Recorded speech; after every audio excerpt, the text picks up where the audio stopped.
I mean, he's not even mentioned in Esther, right? Yeah, Right. the Bible. Yeah.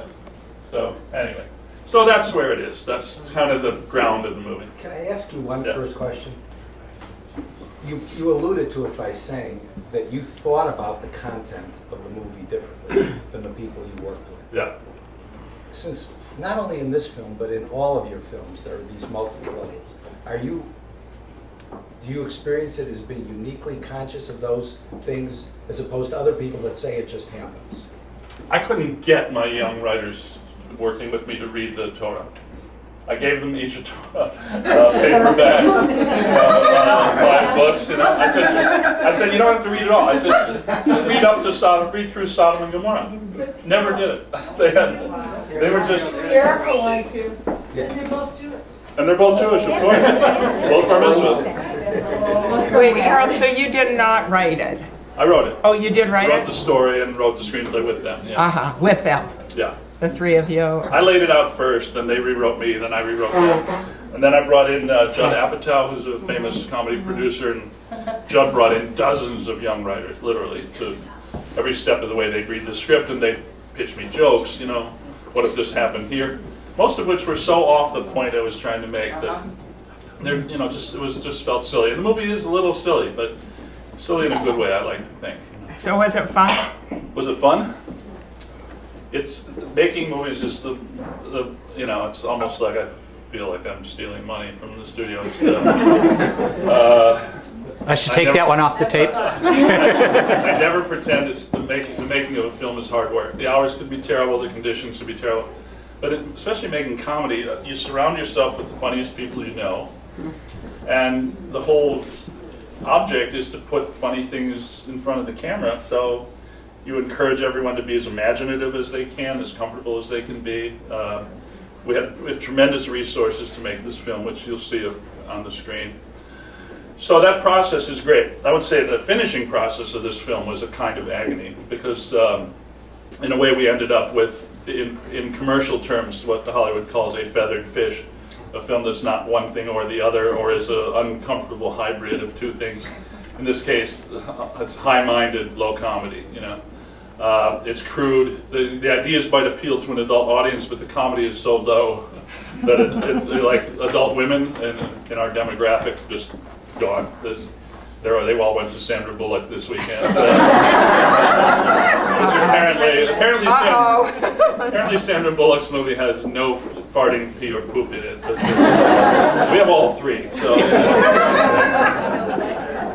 So you know that creates demographic problems, and of course critics are they're not 13 and 14 and 15 years old, but some adults liked it.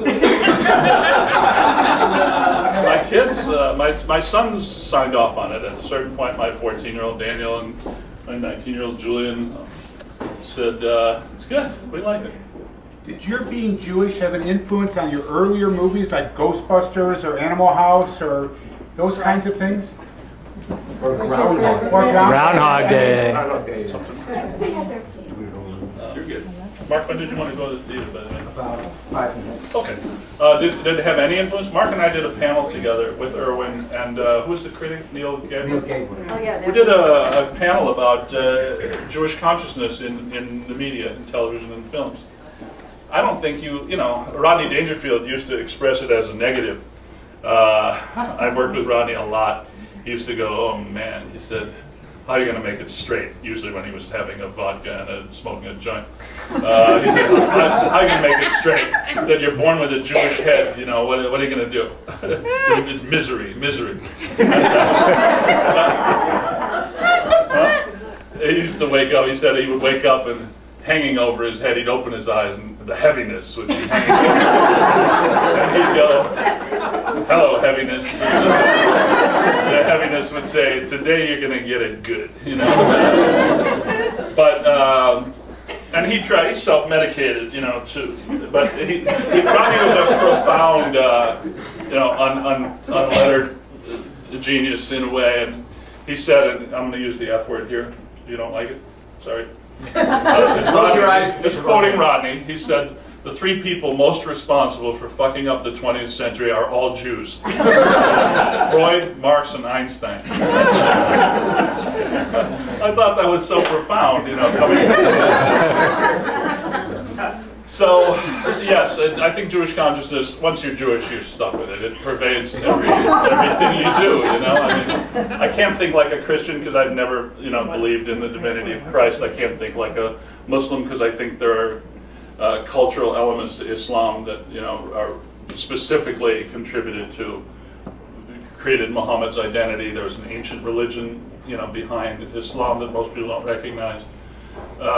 This is our heritage, this is who we are, and I think even the Greenberg concept is that Jewish consciousness is no longer confined to the synagogues. It's now entered, it pervades our culture and is often not even identified as Jewish consciousness anymore. It's just part of our national identity in a way.